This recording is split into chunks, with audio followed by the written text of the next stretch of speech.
Hi Halloweenies, I'm Ozzy the Horror Cub, and on today's video, we're going to be going through 1984's Nightmare on Elm Street and critiquing the fashion choices in a little segment I like to call Nightwears on Elm Street. Let's get into it.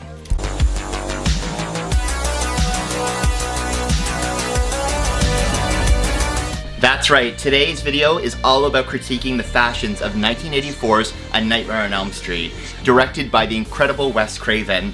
Wes, we miss you. But Wes Craven will always have a place in my heart, from giving us The Last House on the Left in the 70s, to then giving us Freddy Krueger in the 80s, to then Ghostface in the 90s. He's really found a way to revitalize every single decade and really flip horror on its head. He brings horror into the suburbs, he brings horror into places that you wouldn't suspect, into the meta realm. I mean, look at A Nightmare on Elm Street, New Nightmare. Genius movies, genius man, all thanks to Wes Craven. In today's video though, we're going to be looking at all the fashion choices in Nightmare on Elm Street. And how are we going to do that? By playing a little game that I like to call Slash or Slay. Here's how the game works. If we love the fashion choices that we see in the Nightmare on Elm Street movie, the original 1984 classic, then we are gonna slay that choice. However, if we hate the fashion that we see on our screen, we are gonna slash. So slash, we do not like it. Slay, we love it. Okay, let's start first. So we're gonna go frame by frame in the movie, and we're only gonna be critiquing nighttime fashion. So many things to talk about in A Nightmare on Elm Street, but I'm gonna reserve it to either the fashion had to be in a nightmare, or the fashion had to be worn at nighttime. Now the only person that's gonna get an exemption from this is Marge Thompson, Nancy's mother. Why?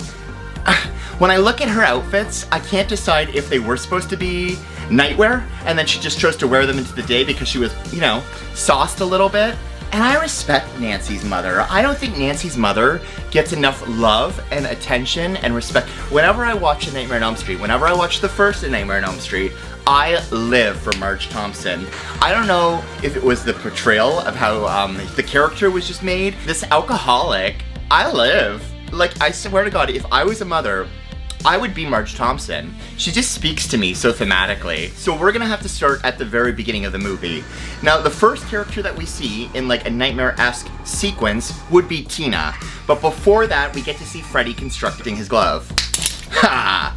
Now, because this is the first thing that we see, I'm not gonna rate the whole thing because we haven't seen Freddy's complete wardrobe yet. We haven't seen his iconic burnt face. That's more reserved for Tina's nightmare when she first sees him. So we're gonna reserve the Freddy look for that point, but let's just talk about his glove for a hot minute. I wanna just say his glove for me is industrial chic. It's hip, it's modern, it's scary. Now here's the real tea on Freddy's glove. I'm gonna give it a slay. For right now, it's a tentative slay. Once I see the whole fashion choices rolled with it, I mean, the man's got a fedora. So that speaks to me. You know, the reason why Freddy Krueger actually wears a fedora is because when Wes Craven was a child, he was peeking out in his alleyway, and there was a homeless gentleman, and he was walking down the alleyway, and he made direct eye contact with Wes and just stared him down. Now the funny thing is, that man was actually wearing a fedora, and I believe he was wearing a trench coat if I'm not mistaken, so that's why Freddy's look changes in New Nightmare to reflect that. Wes Craven always built that look off of seeing that gentleman from when he was a kid. And apparently Wes like peeked his head down, and the guy was just looking at him steadily in the window. So Wes, he peeks his head back, and the guy is just looking at him. Don't know where he got the finger knife concept from, but living it, loving it, having it. But here's why I think the finger knives aren't a great weapon. Okay, I'm just gonna show you for an example, okay? Are we all ready? Bam! I just got a finger blade fly off, okay? So if I'm Freddy Krueger and I'm being theatrical and I'm chasing you down the alleyway, ah! And you know, he says bitch a lot. I don't know if we're allowed to say that on this channel without getting demonetized, but we're gonna say it anyways. Freddy says bitch a hell of a lot. So he already lost a blade. I mean, if it goes into you and then I've already lost another blade. So my advice to Freddy Krueger is to perhaps find a weapon that could, I don't know, like hold on to the blades. So I wonder if Freddy's blade would have done the exact same thing. Ah! Or I wonder if because he was skilled at welding, maybe he constructed a better blade than the one that I've purchased. But I live for Freddy's blade. So right now, we're gonna give Freddy's blade a slay. Slay it down the house boots, gaga. But you know what the thing is? The real tea is I can't critique the whole look until we see him pop up in the nightmare. So that leads us to talking about Tina Bring Tina out here. Tina, where you at? Now Tina, when she first comes out, she's wearing that amazing nightgown and she's got a lovely blonde bob. We live for a blonde bob. Now who does this look familiar of? I'm guessing Casey Becker, 1996 Scream, Drew Barrymore realness, I Live. And you can definitely see how Wes Craven pulled inspirations from A Nightmare on Elm Street and then moved them over to Scream. Whether it be the Skeet Ulrich, Johnny Depp kind of casting look-alike, whether it be even the opening kill. I mean, you look at something like Drew Barrymore in Scream, it's the Psycho effect. It's exactly what Alfred Hitchcock was trying to do with Janet Leigh. You fake everybody out. You think that this is your final girl moving forward with your story, and this is the first person that ends up leaving. So with Psycho, you thought it was Marion Crane, you thought she was gonna be the final girl. Twist, it turns out to be her sister. Her sister's the final girl, she's the first victim. You have your most popular character, person that people think, oh, I paid money to go see this movie because of this person, and bam, they're gone. I thought the exact same thing about Emma Roberts in The Hunt. It was played up, it was advertised that Emma Roberts was gonna be in this movie, and Emma Roberts was like fizzled out, spoiler alert, within like the first 5 minutes of the film. So having this whole Hitchcockian approach with taking out one of your people who you think is one of the final girls is genius. So Wes Craven does this 2 times. He does this again with Scream with Casey Becker. He does this with Tina. We really do think Tina is being set up to be the final girl, but she comes out wearing this lovely blonde bob. She's working it. I love a good mushroom cut, and she just has that. She's got the face, she's got the look, she's got the attitude. The only thing about Tina is she has sex and she breaks the rules. You can't break the rules when it comes to horror. So Tina, we're gonna have to slay this outfit. Slay the house down boots, slay, yes! Tina, this outfit works. I love it because you look spooky dooky and a little bit of kooky because you're running around and there's a goat chasing you and you're in the boiler room. It's full length. It's a full length nightgown. To me, it was innocent. It was white. It was virginal, even though that's not what Tina is. But I live for the creativity of what the look was. But to open up with such a bold approach with Tina, and then you got her poor mother and that guy that was just, you know, with her, shacking up as they will, as the kids say. Bless Tina's heart. So she came from a rough little background, but what she does bring to the table is fashion elegance, at least in this dream sequence. In the first dream sequence, I live for the outfit, Tina. It's a slay. So many people don't know this, but New Line, the studio that produced the Elm Street movies, is often referred to as the house that Freddy built. And that's because these movies, though this was a low-budget film, Robert Shea, the producer of the film and the owner of New Line Studios, the head honcho, the CEO, oh no, she better don't, he put up all of his money to produce this movie. And you know, he was taking a chance on Elm Street because this was a low budget movie. This had a lot of intense sequences that would require special effects, so a lot of money would be going into that on such a tight shooting schedule, and they really turned it around, and it was referred to as New Line Cinemas was the house that Freddy built because the Elm Street movies gave New Line Cinemas the financial reins that it needed to start producing their own movies. Robert Shea, because he had so much money invested into the Elm Street films, he really thought that he owned Elm Street in a sense. So when it came time to, he had this idea in his head, and Wes Craven did not have this idea. Then Nancy was running home from one of her nightmares, and she gets caught going up the stairs into that like oatmeal substance, and you know, Tina's at the front door, and it's supposed to be Freddy, and he's like, save me from Freddy, and the face comes off, and it's not Tina, it is Freddy. And Nancy's going up the stairs, and it looks like oatmeal. And that was all Robert Shea. Robert Shea demanded, number one, that they film that scene. Robert Shea directed that scene because Craven didn't want anything to do with it anymore. But I think Craven just realized, you know, he's letting me do my movie. He's giving me what I need, the tools that I need to make this movie. Let him do his scene. I still think that scene is iconic. Remember, I think it's Bisquick, if I'm not mistaken, from Never Sleep Again, which is a fabulous documentary. It used to be on Shudder. I know in Canada it's now been taken off, but if you can find Never Sleep Again, if you own it on DVD, if you can find it through Amazon, great documentary series that details each Elm Street movie and how they were made and how they were produced and basically what was going on in the background, because I think what was going on behind the camera is more fascinating than what was going on in front of the camera. And I think that's exactly what led to Wes stepping down from the series. The ending especially. Now Robert Shea wanted the ending to have a twist because all the horror movies at that point, look at Friday the 13th in 1980, it had a twist ending with Jason popping up and grabbing Alice out of the raft, the canoe.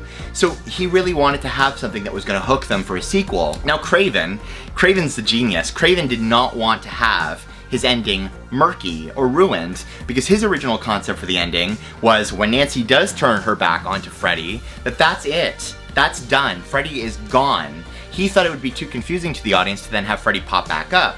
And Robert Shaye wanted to have either Freddy driving the car at the very end of the movie, and I know that they basically had to compromise in regards to what the ending of the film would be, and I think they did 3 different endings, and they crammed everything together to make it the ending that we see today, with it's not Freddy driving the car, it's still Johnny Depp's character, Glenn. However, the car becomes Freddy with the stripes, the convertible closing the top over it, and Nancy screaming, and then Marge getting thrown through the window. I mean, that was all Robert Shaye, because that was his idea. He needed to have that hook ending going forward to make Elm Street 2.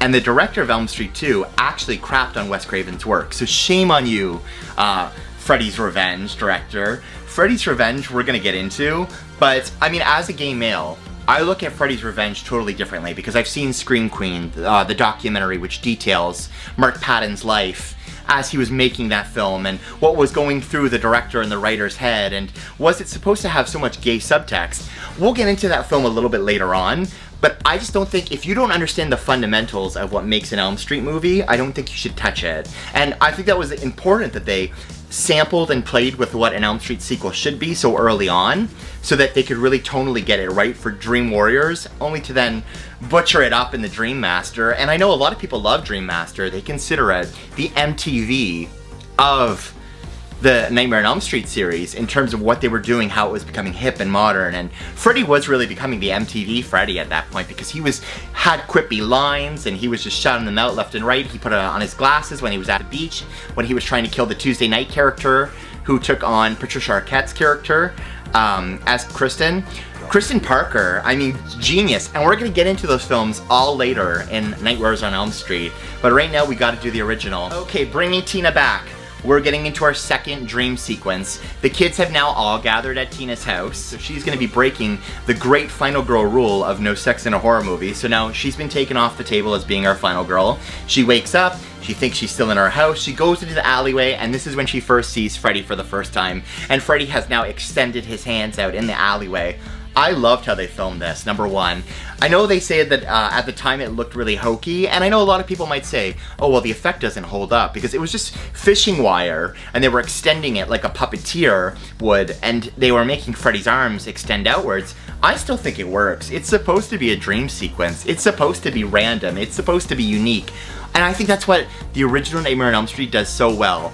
It takes a familiarized environment, like an alleyway, and then it changes it and divulges it into this nightmare-esque sequence. So it's mundane horror. It's mundane in the fact that it's been brought into the suburbs, but it's terrifying because now it's 3 a.m.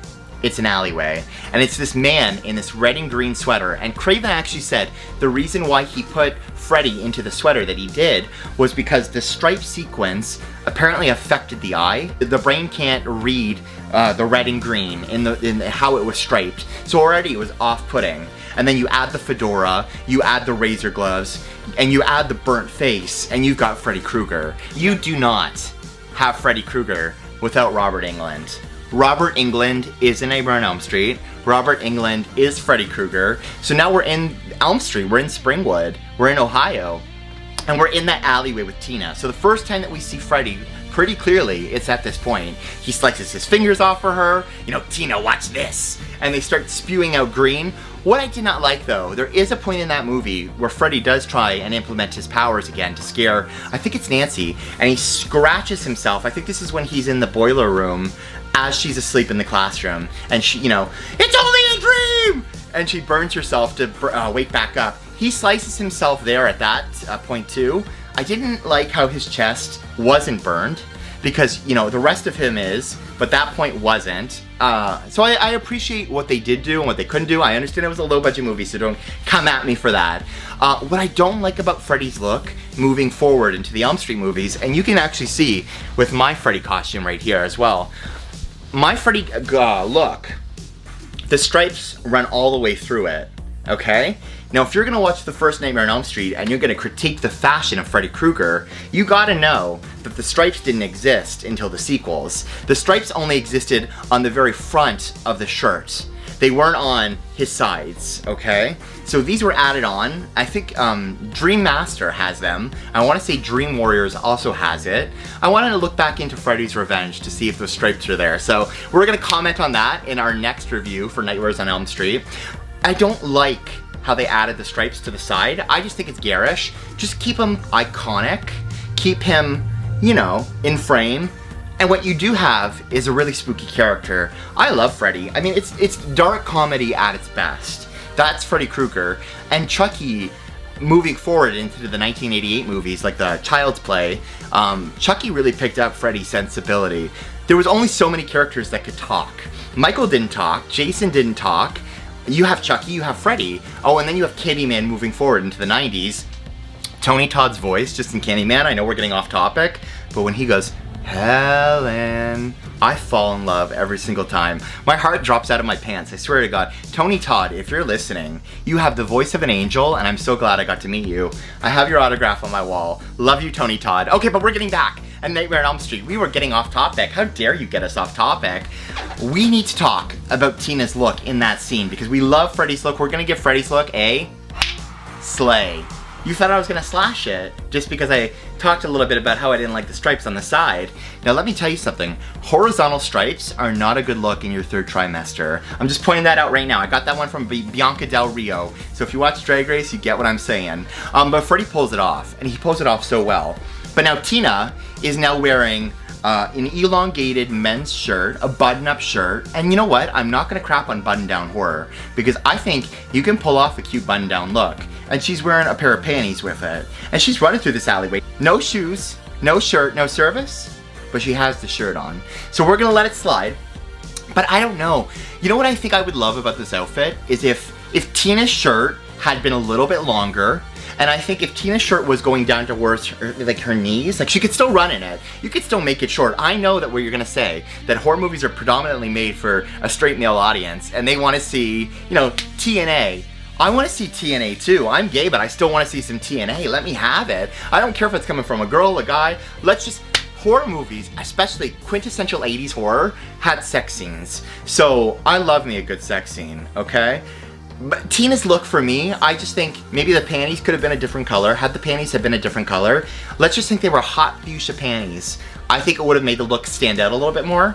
I still think she worked that dream sequence. She was running for her life, and then her death is one of the best deaths in the movie. Because of this, and so many other reasons, Tina, we're giving your look a slash. I think you could have done better, my dear. And a lot of people don't know this about Tina's death scene. The room was actually built on a soundstage, and it had the availability to be flipped upside down. And they used this room again for Johnny Depp's death scene as Glenn at the very end of the movie when the blood spews out of the bed. So that you hook your camera operator to a rig, and then the room starts to spin. Now the funny thing is, when they did Glenn's death, the room, because the blood as it was pumping into the room, caught the room off balance, and Craven was actually hooked to that chair, and I think they said for about 45 minutes he was just spinning and going everywhere as the blood was mixing with the electricity, and it was popping off and the breakers were going. I can only imagine what those special effects, like, that's real filmmaking. That's guerrilla filmmaking at its best, and that's something that we don't do for modern day horror movies. And that's why when we get to our review of Nightmare on Elm Street 2010, you're gonna see me ranking it a little bit less favorably, because they relied too heavily on CGI. I conducted a poll on my Instagram account where I asked everybody whose death scene they preferred, whether it be Tina's or Chris. The majority said Tina, with a whopping 78%, and those are the facts, and the facts don't lie. That's what I love about Original Nightmare. They had what they needed to do to make a movie that didn't really require CGI, because CGI didn't exist at the time. They were doing all practical effects, and it works. I mean, you look at Nancy when she's in Tina's house at this point, when Tina is having the dream. Freddy pops through the wall to look at Nancy after the crucifix has already fallen on her before she puts it back onto the wall. Now Freddy doing that, all they did was put a stretch fabric over where the original drywall was. And they were able to make that great effect using lighting. It's just like Brady's death in Halloween 4. It was all lighting and how they had Michael's hands and where they put the camera. If you start thinking like that, you can make some groundbreaking special effects. You don't need CGI. But then let's just say in 2010's Nightmare on Elm Street, they do the exact same sequence and it fails miserably. It's still Nancy sleeping on her bed. She doesn't have a Tina best friend. She has Chris in this version. And her and Chris aren't that close. What about the original Elm Street is that Nancy and Tina are BFFs. Chris and Nancy in the 2010 remake, you really don't get the sense that they were friends. You get an animosity, you get that Nancy was an outsider. So when Nancy does have that scene and she's not in Tina's house, she's in her own bedroom, and it's all CGI, it doesn't do me the zhuzh, okay? It's not giving me the ooh ah ah sensation that I need. And that's something that the original Elm Street did. And I think for all of you, if you're watching me right now, you're gonna agree the original Elm Street was done top notch. And that's something great about effects from the 1980s. Like, you had people like Tom Savini, not with Elm Street, with the Friday the 13th series, and then he went on to The Burning. And The Burning's on Shudder, go check out The Burning. But it was great practical effects. Practical, and you bought it every single time. When I watch one of those 80 movies, do I think that the effects are a little hokey and cheesy? Yeah, but does it still look believable at the end of the day? Yes, it looks believable. And I think that's what makes it stand the test of time. It's believability. So, love that. So, Tina now is dead. The room has spun. She's had her moment where she's on the ceiling, and she's now been ripped open, and we get to see Rod. Now, Rod's nighttime outfit, let's critique. He's just wearing tidy whities. I think we're gonna have to give him a slay. Because he pairs these tidy whities later in the film with a pair of jeans and a leather jacket. And you know what? No shoes. Again, no shoes is very, it's a theme in the Nightmare on Elm Street sequences. I guess if you're Ryan, don't wear shoes. So he bolts out of that house after he says that he didn't do it, there was someone else there. And he's gonna confront Nancy with that the next day before she heads to school. What I love about Rod's outfit though, it's simplicity at its finest. That's it for part 1, Halloweenies. Hit that subscribe button to be notified for part 2. Until next time, stay spooky. Freddy!